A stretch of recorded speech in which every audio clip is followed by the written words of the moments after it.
Ramadan tiba, Ramadan tiba, Ramadan tiba. Marhaban ya Ramadan, marhaban ya. Assalamualaikum warahmatullahi wabarakatuh. Alhamdulillah rabbil alamin, wassalatu wassalamu ala asrafil mursalin wa ala alihi wa ashabi ajma'in. Asyhadu an la ilaha illallah wahdahu la syarikalah wa asyhadu anna Muhammadan abduhu wa rasuluh. Allahumma shalli ala Muhammad wa ala alihi wa ashabihi ajma'in, amma ba'du. Bapak-bapak, ibu-ibu, dan anakku sekalian,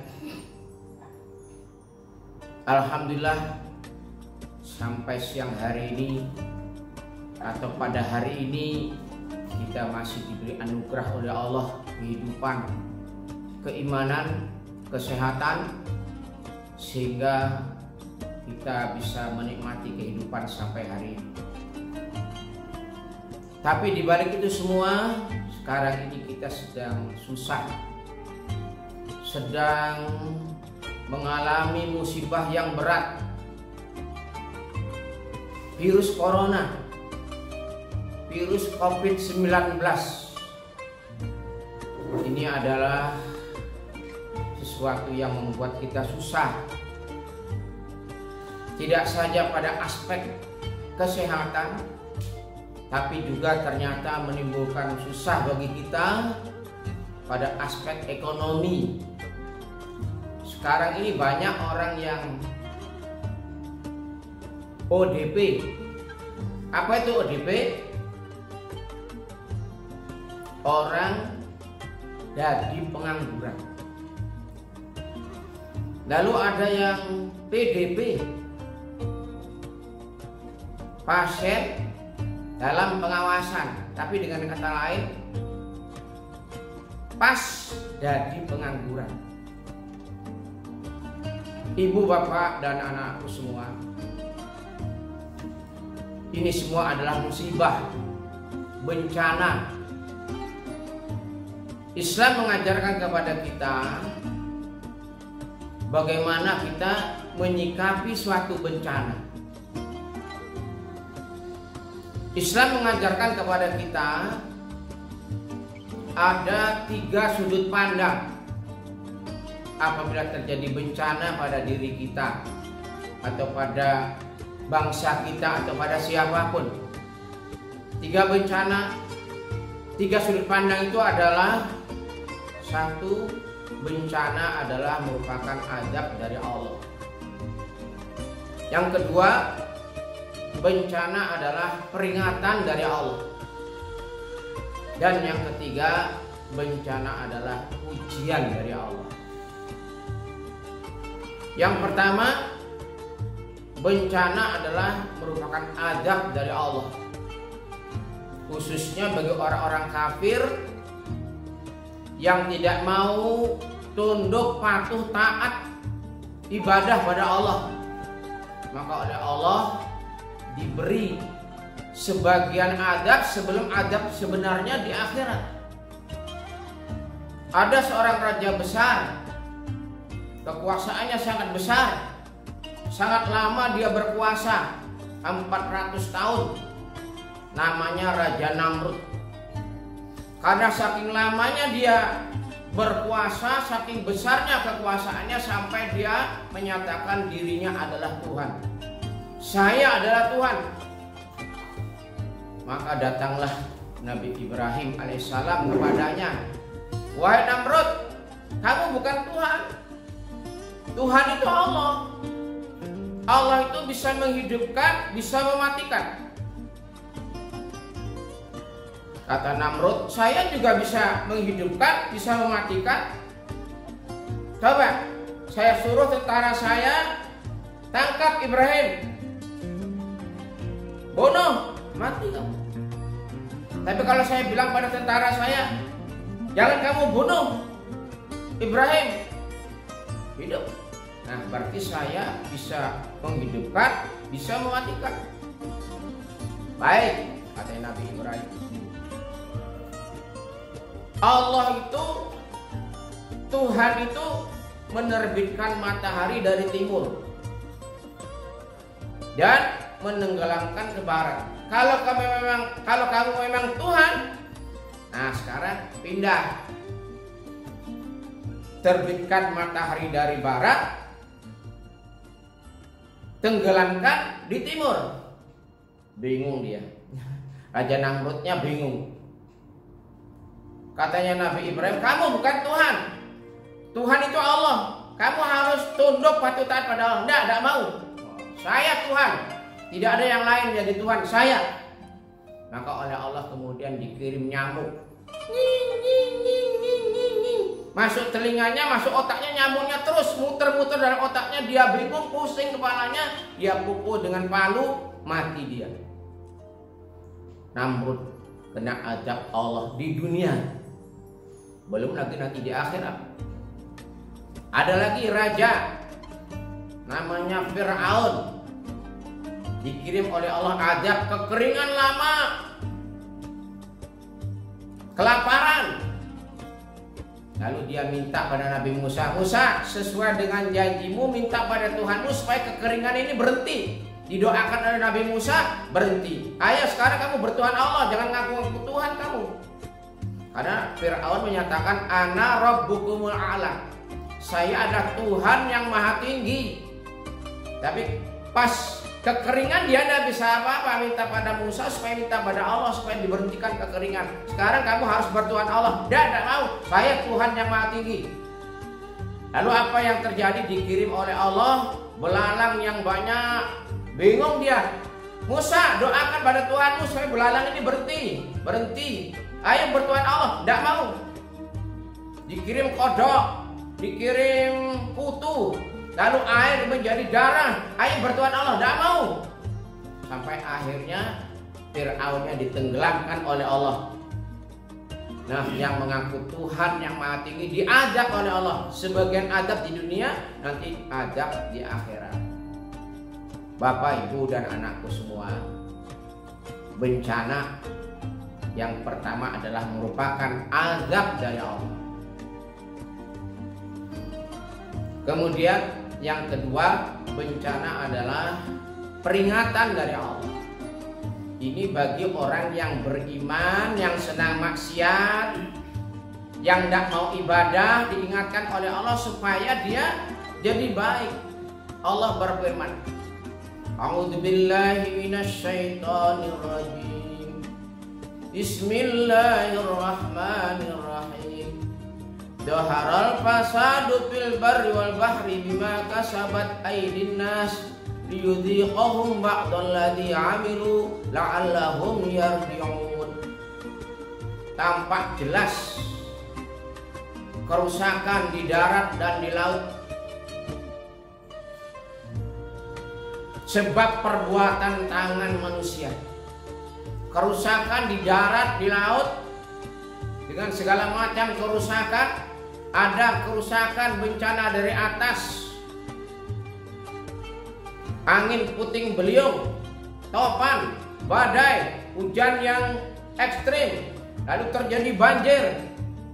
Dari bawah, gempa bumi, tsunami. Dari tengah, manusia antar manusia berkelahi, perang.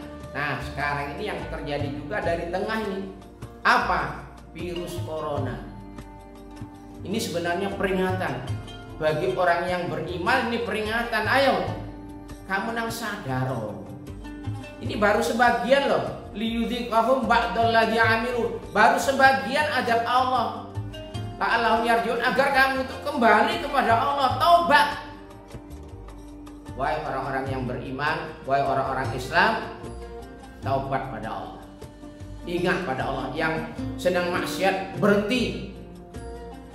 Diingatkan oleh Allah. Entah sampai kapan. Ada yang sakit, ada yang meninggal, ada yang kesulitan ekonomi, dan sebagainya. Ini bulan Ramadan, kita tidak bisa tarawih, tidak bisa Jumatan, tidak bisa tadarus, tidak bisa buka bersama. Ini peringatan dari Allah. Wahai orang yang beriman, sadar.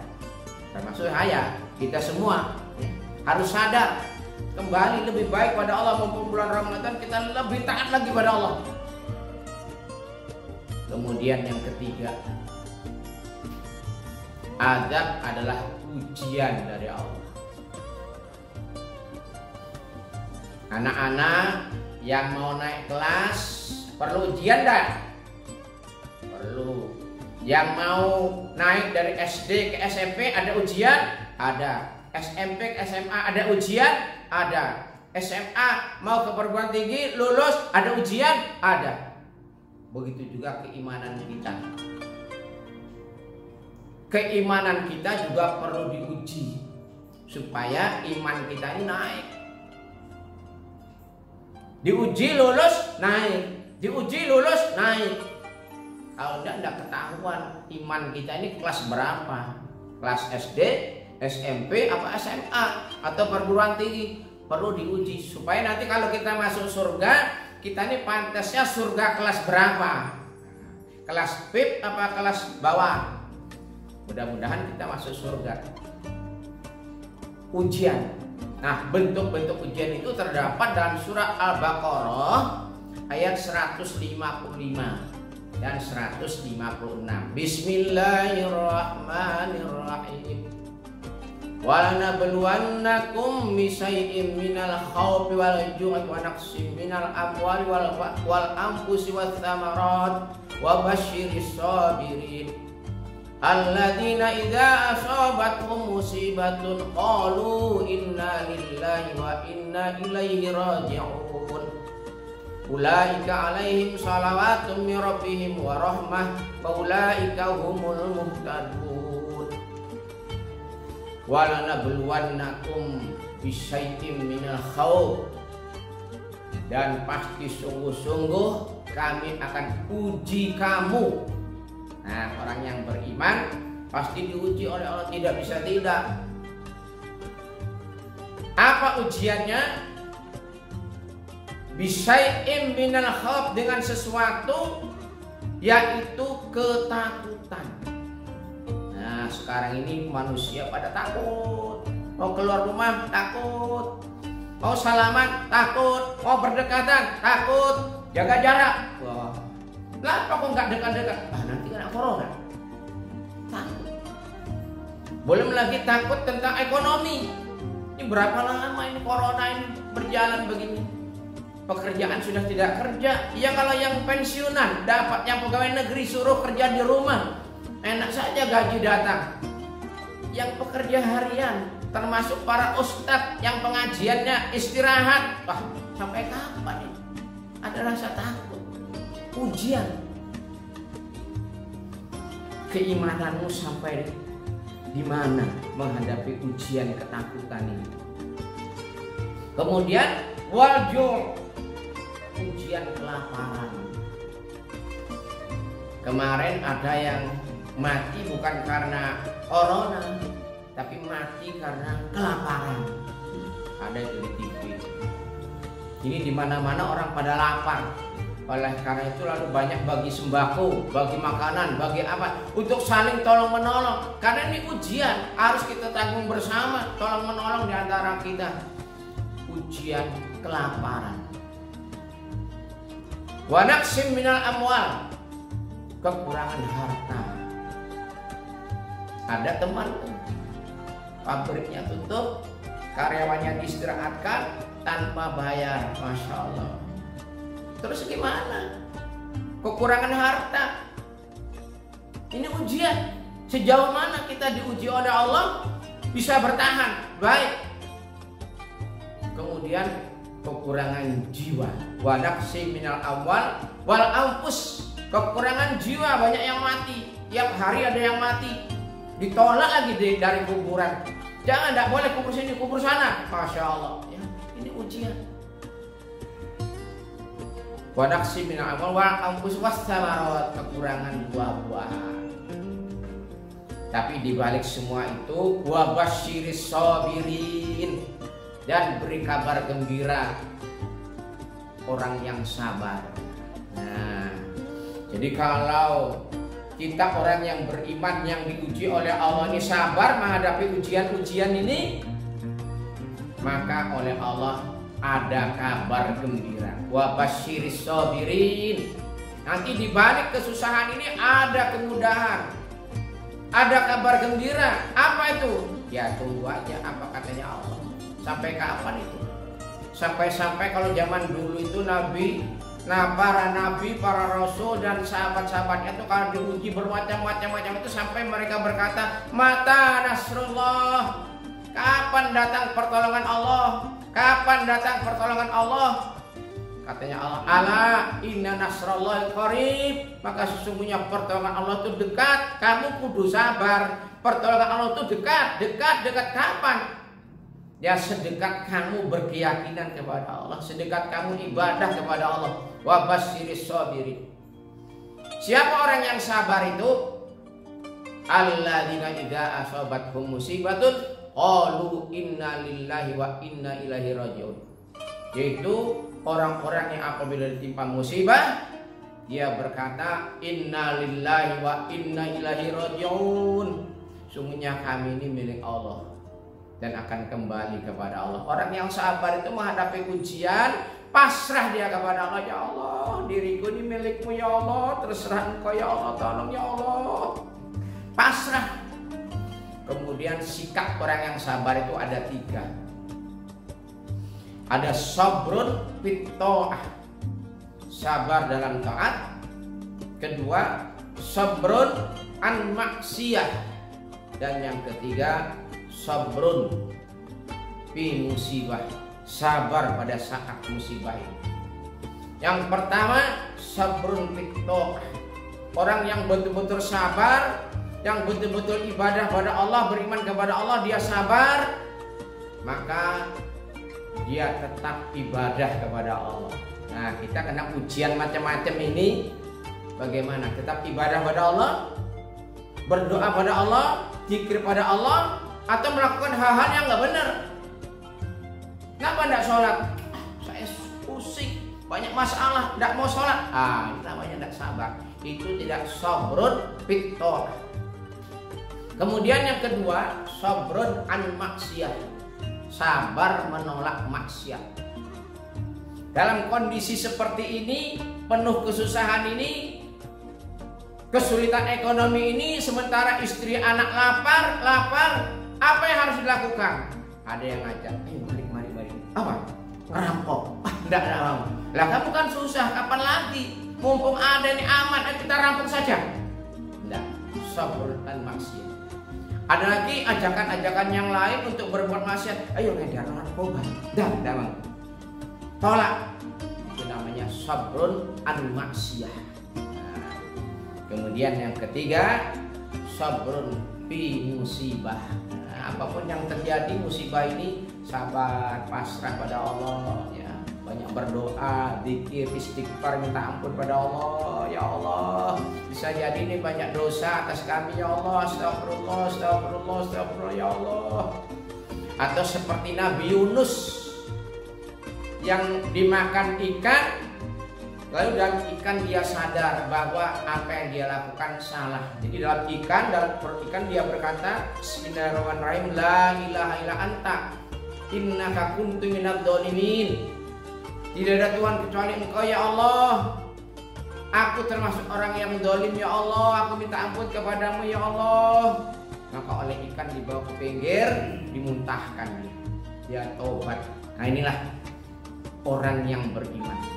Jadi Bapak Ibu dan anakku semuanya, Islam mengajarkan kepada kita, musibah apapun, bencana apapun, itu satu adalah azab dari Allah. Mudah-mudahan kita tidak termasuk itu.